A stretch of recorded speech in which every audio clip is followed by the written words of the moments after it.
Այսօր երրորդ տարեթացն է հայկական վիրտուալ համալսարանի։ Հայկական վիրտուալ համալսարանը, ինչպես գիտեք, on-line դրոցն է, որով միջոցով հայեցի դասյարակություն կտանք հայության ընդհանրապես մեր 10 միլիոն հայրուն կփորձենք հասնել։ Եվ այս 3 տարիների ընթացքում ինչ հաջողություններ եք արդեն հասել, ու արդյոք շատ են ուսանողները, ովքեր ցանկանում են այս տեխնիկան։ Այո, ուրեմն քանի որ նոր միջոց է on-line ուսանելը, անհատ ուսանողներ են դասարաններ չեն, անհատաբար պետք է գավի միանան, ուրեմն նորություն լալուն processing արագ առաջանալ, մինչև այսօր 2000-ը ավելի ուսանողներու հասած ենք, քիչ վիդեոներ ունենամ թեզի քիչ ավելի դերակցություններ դալու իրենց մասին, թե որ երկիրներն են, ինչ տարիքներով բաժնված են եւ այլն, բայց հաջողություն միայն անով չեք ճապեր, այլ նյութերով որ կմատակարարենք եւ դարիքի սահմանումներով։ Այսօր այդ վիդեոներում հայտարարելու թե մանկական ծրագիր կսկսենք մանուկներու համար, մինչև հիմա ավելի չափահասներու համար ուղղված էր եւ կոմպյուտերով ուսումներ մինչև հիմա այսօր պիտի նույնպես տեսնանք որ կսկսենք մոբայլ կոդիկներով, այսինքն iPhone-ի վրա, iPad-ի վրա եւ այլն դասընթացները տեսնալու գարություն ունենալ։ Այսօրվա միջոցառման մեջ ես երկու կարևոր շեշտադրում եմ ասել։ Առաջինը բարձրագույն տեխնոլոգիաների կիրառությունը կրթության ոլորտում, հատկապես մասնագիտական կրթության ոլորտում Հայաստանում երկար տարիներ զբաղվում է։ Մենք օգտագործում ենք տեղեկատվական տեխնոլոգիաները հանրակրթության ոլորտում, ունենք հայկական էլեկտրոնային պորտալ կրթական, ունենք շտեմարաններ, on-line դասագրքեր եւ այլն, բայց բարձրագույն կրթության ոլորտում հայկական բիհերը ամբողջությամբ չէին կարողանում օգտագործել այս գործիքը, այս հնարավորությունը եւ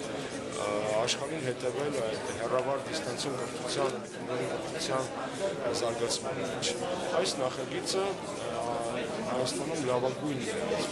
տեխնիկական առումով, այս միջավայրը իրականում լավագույնն է։ Ես ուրախ եմ, որ այս կոլեջի ստեղծումից հետո պետական միջավայրեր սկսեցին ակտիվանալ այս գործը։ Երևանի պետական համալսարանում կա այլևս դիստանցիոն կրթության հնարավորություն, պոլիտեխնիկ համալսարանն է իր մասնաճյուղերում արդեն սկսել ապահովել դիստանցիոն կրթության հնարավորություններ, ագրարային համալսարանը Շուշի իր մասնաճյուղում դասընթացությունները կազմակերպում դիստանցիոն կրթության բայց լավագույն լուծումները, լավագույն ինժեներական միտք այստեղ է։ Երկրորդը իհարկե դա հայապահպանության այն շտեմարան էլեկտրոնային բովանդակությունը, որ կա հայագիտության ոլորտում ստեղծված այս համալսարանի այս կոլեջի գործակցության շնորհիվ, իհարկե դժվար է գերագնալ դա։ Հատկապես արևմտահայերենով կրթական ծրագրեր մատուցելը ընդլայնում է հնարավոր շահառուների շրջանը։ Այս գործիքի տարիքը մեր երիտասարդները հայրենակիցները արտերկրում ունեն։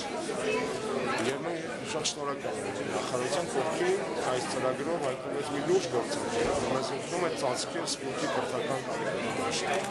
Մի բան պետք է նաև խոստովանենք, այն ինչ որ ես ասում եմ նաև բազմակերպիչներին։ Գործադրված ջանքերը այս ամեն ինչը ստեղծելու դեռևս չեն համապատասխանում այս համակարգից օգտվողների թվին։ Այսինքն համակարգը լավ հնարավորություններ է տալիս շատ ավելի լայն սփռել այս ծառայությունները, քան այսօր մենք ունենք փաստացի օգտվողներ։ Եվ պետք է ձեզ խնդրենք պարբերաբար տեղեկացնել մեր երեքիցներին, որ նման բան գոյություն ունի, որ կարելի է այսօր սովորել հայերեն, կարելի է ծանոթանալ այդ կրթությանը մշակույթի, նաև դիստանցիոն կարգով, լինելով այս կոլեջի սանից։ Որպեսզի այս կոլեջը ավելի գերավիճ դառնա երիտասարդների համար, մենք բարեգործական միության հետ սկսում ենք կոլեջի լիցենզավորման գործընթացը։ Այսինքն կոլեջը դիմել է օրերս մեզ, որպեսզի Հայաստանում պաշտոնապես ստանա բարձրագույն կրթական ծառայություններ մատուցելու լիցենզ, ինչը